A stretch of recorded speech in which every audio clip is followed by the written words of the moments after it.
The Little Girl Who Lost Her Name.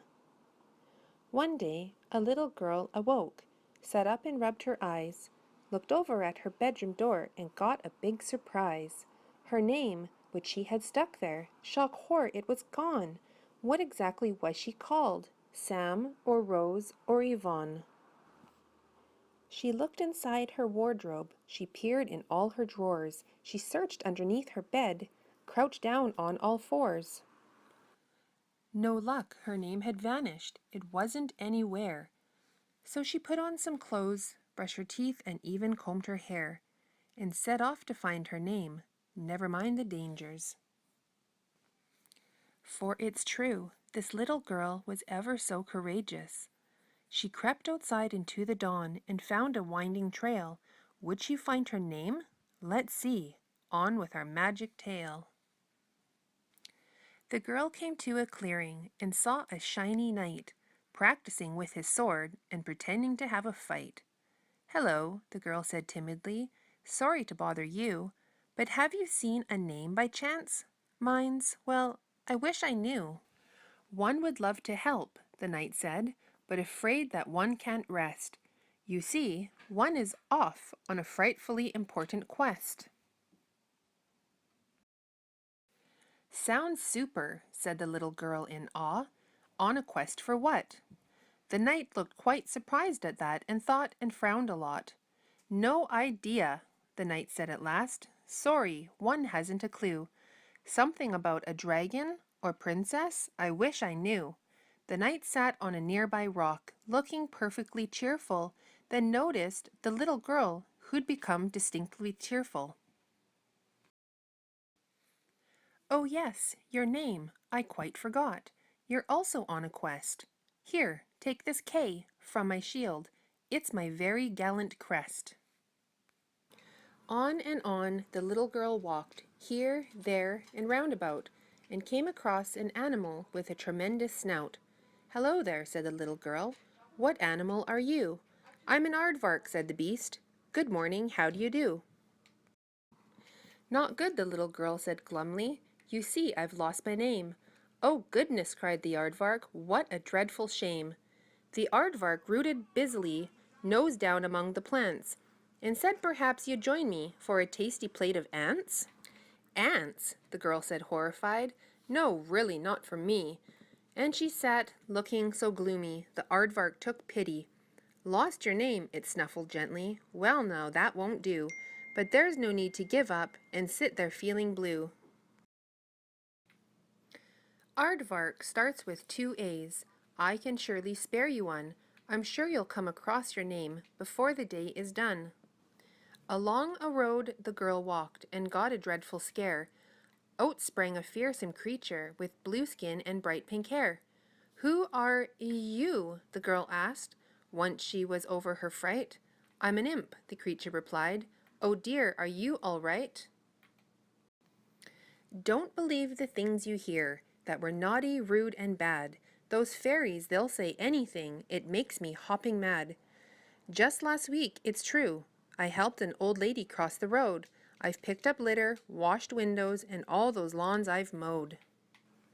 "So people think you're bad," the girl said, "when really you're quite kind?" "Right," the imp said, "but they hear my name and just make up their mind." "Well, I haven't even got a name," the little girl said sadly. "No name!" the imp exclaimed. "Jeepers! Well, now let me see. Since my name just causes trouble, why not take this letter? Now I'm called Mip instead of Imp. Folk might treat me better." The girl followed a twisting path, which wound this way and that, and came across a man with 2 huge horns stuck in his hat. "Hello," the girl said, trembling. The man did look quite fierce. "Have you seen my name at all? It seems to have disappeared." "Well," the man said, "what's in a name? Me, I'm called a Viking, but really the whole Viking thing's not much to my liking. I don't loot, I never pillage, or steal things, no, no, no. I'm much happier baking and kneading lovely dough. My friends all laugh, but I just don't like making people scared. All I really want to do is make delicious bread." So the girl said, frowning, It's not what you're called that matters? No, said the Viking. It's what you do, like making great ciabattas.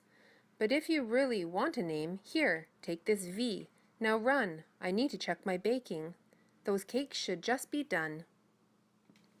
The girl walked past a scrap heap where a robot sat down slumped, rusty, with a dented head, and most down in the dumps. Are you okay? The girl asked. Just you look a little sad. Me, I've lost my name. Seems like we're both feeling quite bad.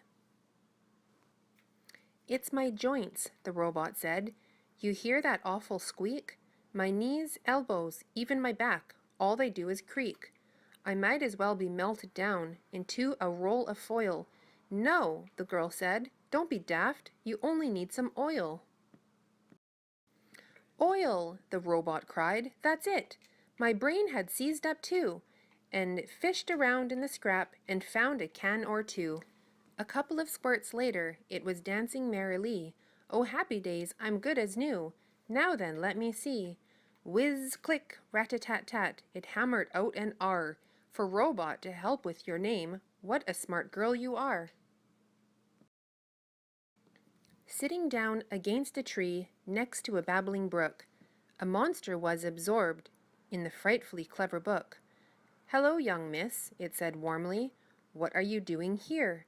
Oh, please don't eat me, said the girl, quivering in fear. Eat you? It chuckled. Oh, don't fuss. I live on fruits and nuts. Little girls don't agree with me. They give me dreadful guts. But just what are you? Asked the girl. Your hair's so long and thick. I'm Bigfoot, said the monster. Sasquatch or Yeti, take your pick. I've got the opposite problem, the little girl exclaimed. See, ever since this morning, well, I don't have any name. Aha, the monster cried, an existential gripe, for sure, but just the sort of problem I like knocking at my door.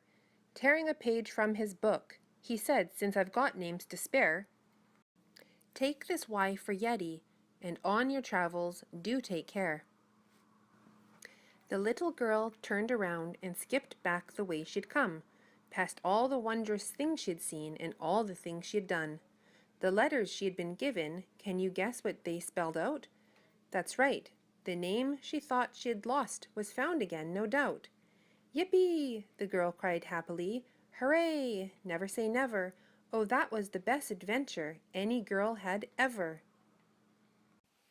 Up the winding trail she walked and crept back to her house, into bed, under the sheets, as quiet as a mouse. She felt so tired and weary, her head one happy whirl. What a quite amazingly courageous little girl, called Kaivry!